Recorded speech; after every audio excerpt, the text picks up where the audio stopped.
টিংখাং সমষ্টিৰ পৰা ক্ৰমাগতভাৱে তৃতীয়বাৰৰ বাবে বিধায়ক হিচাপে নিৰ্বাচিত হৈ হ্যাট্ৰিক অৰ্জন কৰা বিমল বৰা গৃহ সমষ্টিৰ বিপুল আদৰণি।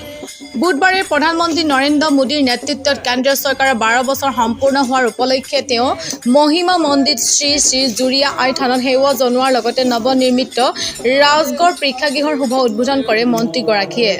টিংখাং সমষ্টিৰ পৰা ক্ৰমাগতভাৱে দ্বিতীয়বাৰৰ বাবে বিজেপিৰ প্ৰাৰ্থী হিচাপে জয়লাভ কৰি ইতিহাস ৰচাৰ লগতে ডক্টৰ হিমন্ত বিশ্ব শৰ্মা চৰকাৰৰ কেবিনেটত পুনৰবাৰ স্থান লাভ কৰাৰ পিছত গৃহ সমষ্টিৰ প্ৰিয় জনপ্ৰতিনিধিগৰাকীক উষ্ম আদৰণি জনায় টিংখাঙৰ বিভিন্ন দল সংগঠন তথা বিশিষ্ট ব্যক্তি আৰু সাধাৰণ ৰাইজে। প্ৰধানমন্ত্ৰী নৰেন্দ্ৰ মোদীৰ নেতৃত্বাধীন চৰকাৰৰ 12 বৰ্ষপূৰ্তিৰ লগত সংগতি ৰাখি মন্ত্ৰীগৰাকীয়ে প্ৰথমে মহিমা মন্দিৰ শ্ৰী শ্ৰী জুৰিয়া আই থানত উপস্থিত হৈ সেৱা জনায় আৰু ৰাইজৰ মংগল কামনা কৰে। ইয়াৰ পিছতে আই থানৰ প্ৰাংগণত নৱনিৰ্মিত ৰাজগড় প্ৰেক্ষাগৃহৰ ৰাইজৰ বাবে মুকলি কৰে। প্ৰেক্ষাগৃহত উপস্থিত থকা সহস্ৰাধিক ৰাইজৰ সন্মুখত আঁঠু কাঢ়ি সেৱা লয় মন্ত্ৰী বিমল বৰাই। সমষ্টিবাসীৰ অপাৰ মৰম আৰু নিৰন্তৰ আশীৰ্বাদৰ বাবে গভীৰ কৃতজ্ঞতা প্ৰকাশ কৰে। মন্ত্ৰীগৰাকীয়ে ৰাজ্যৰ শেহতীয়া ঔদ্যোগিক বিকাশ আৰু চৰকাৰৰ সফলতাৰ প্ৰসংগও উত্থাপন কৰে। যোৱা 5 বছৰত মুখ্যমন্ত্ৰী ডক্টৰ হিমন্ত বিশ্ব শৰ্মাৰ বলিষ্ঠ নেতৃত্বত অসমলৈ অহা বৃহৎ বিনিয়োগ আৰু শেহতীয়াকৈ ইউৰোপীয় সংঘৰ প্ৰতিনিধি দলৰ অসম ভ্ৰমণৰ কথা উল্লেখ কৰি তেওঁ কয় যে অসমে এতিয়া গোলকীয় পৰ্যায়ত এক শ্ৰেষ্ঠ বিনিয়োগৰ স্থান হিচাপে পৰিচিতি লাভ কৰিছে। এগৰাকী জনপ্ৰতিনিধিৰ কাৰণে সমষ্টিবাসী ৰাইজৰ আশীৰ্বাদে আটাইতকৈ ডাঙৰ কথা। আৰু আজি মাননীয় মুখ্যমন্ত্ৰী হিমন্ত বিশ্ব শৰ্মা ডাঙৰীয়াই মন্ত্ৰীৰ দায়িত্ব দিয়াৰ পিছত পোৰ্টফলিঅ' দিয়াৰ পিছত যোৱাকালি সমষ্টিত আহি উপস্থিত হোৱাৰ পিছতে আজি এনেধৰণে পাৰ ভঙা উৎসাহেৰে সমাজৰ বয়োজ্যেষ্ঠ ব্যক্তিসকল, আইসকল, যুৱ বন্ধুসকল সকলোৱে আহি বিভিন্ন দল সংগঠন সকলোৱে আহি আমাক যি উৎসাহ জনাইছে, অভিনন্দন জনাইছে।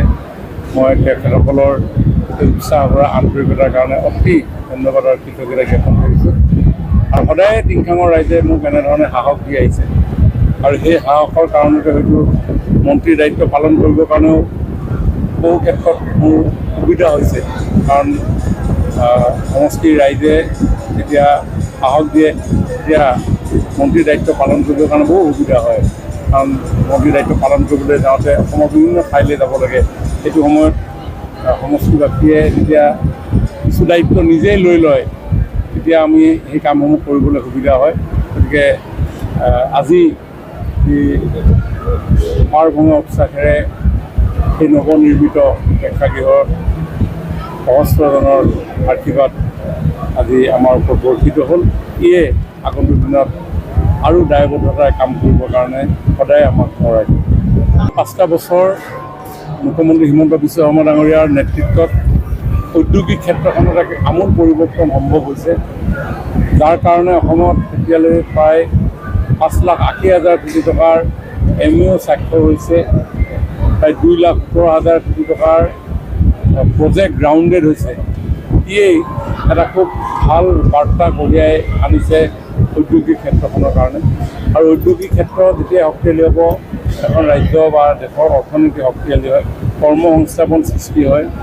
আৰু এই বাতাবৰণে মই ভাবোঁ যে আগন্তুক দিনত আমাৰ ইক'চিষ্টেম, উদ্যোগ বুলিয়ে নহয়, আমাৰ কৃষ্টি, সংস্কৃতি, সাহিত্য, শিক্ষা, স্বাস্থ্য এই গোটেই কথাবিলাকতে প্ৰভাৱ পৰিব। আৰু সেইকাৰণে এতিয়া গ্ল'বেলি অসমখন যে এখন বেষ্ট ইনভেষ্টমেণ্ট ডেষ্টিনেশ্যন সেই কথা প্ৰচাৰ হৈছে।